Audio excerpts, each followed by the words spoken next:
This is a story about a young girl called Njeri who joined boarding school and was very excited. The excitement was short-lived and regretted the day she joined. This affected her greatly but was salvaged by her mother's quick action. Njeri was very excited. She would soon join boarding school. She hardly slept at all. She thought of a new life. As days approached, she prepared well and could pack and unpack her metal box. Put that box in the car. Dad, it's heavy. I can hardly lift it. Penina, help her, said her dad. The journey began. Njeri was glued to the window, enjoying every bit of the journey. She hardly talked lest she missed something. Did you pack your books? Did you recheck everything in the list? Asked the dad. Yes, I did. Njeri was barely 10, but she maturely handled responsibilities well. They arrived safely and were checked in. She bid farewell to her dad and joined the other girls. Early mornings were very difficult for her.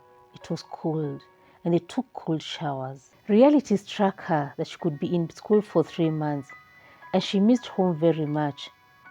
I made a mistake, she thought. I hadn't envisioned this. Why did I agree to my dad's proposal to come here? She spent days crying, morning, afternoon, and night. The other pupils beckoned the matron. Njeri is always crying. What's the matter with you? Asked the matron. She didn't say anything. You'll get used to it. As days went by, she kind of got used to it, but was lonely. She was always hungry. The other students too. Some could eat the leftovers thrown in the sink. Sunday was her favorite day. A piece of bread and tea. They all drank tea fast and nibbled on the bread. The church was located just a few meters from the school gate. This change of environment rejuvenated her. As weeks went by, the crying stopped, but was reserved, all by herself. She regretted the day she accepted to join boarding school. She hardly participated in any discussion. While other pupils were chatting animatedly, she stood aside, her head bowed, and walked with a limp. Her grades plummeted. Once a very bright child, now an average student. Interestingly, no one engaged her. Nobody intervened to loosen her from these shackles, or did they? She was enveloped in her own self-grief that she couldn't feel or notice.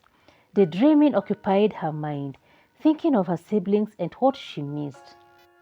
Closing date was approaching and was excited. She and other girls boarded a Peugeot to the city. Due to her timidity, the driver bypassed her home and went to the city center. Young girl, where were you going? You're the only one left in the car. Buru, she said. But we passed via there. Why do you keep quiet? He asked. Njeri began crying. The driver contacted their office, who later informed the school of their predicament. The school managed to inform the father. The father picked her. She was in such a mess, scared, timid, and unkempt. Are you okay? Njeri, yes. The father looked at her pitifully and wondered whether taking her to boarding school was the right thing. They arrived home and her mother hugged her joyfully. Don't they give you any food? You're skinny. She didn't care whether she was skinny or not, other than the sweet, tantalizing smell of chapatis. The opening day was approaching very fast, and her moodiness was clearly visible. 2 days to opening, tears began flowing freely. What's wrong with you, Njeri? Don't you want to go back to school? She was quiet, afraid of the father. The mom saved the day by stating boarding school is not good for her. I've spent so much money. Did it all go to waste?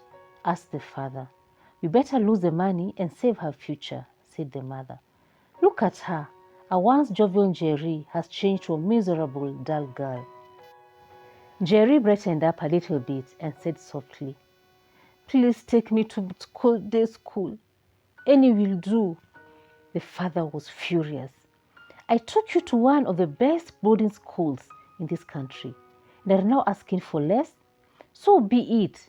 The local day school will be your school from now on, and that will be your mother's responsibility.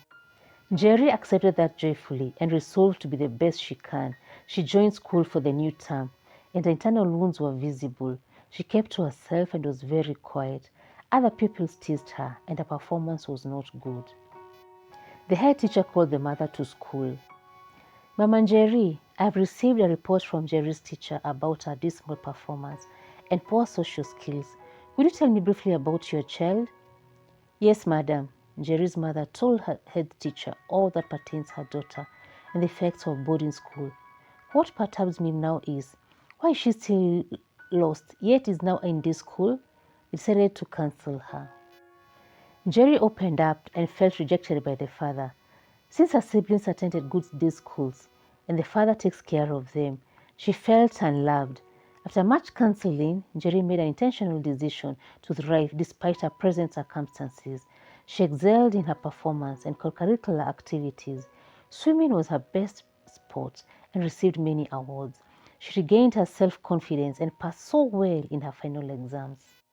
Later in life, she became a beacon of hope to many by encouraging others not to allow their present circumstances determine their future. We are our own drivers. Thank you for listening.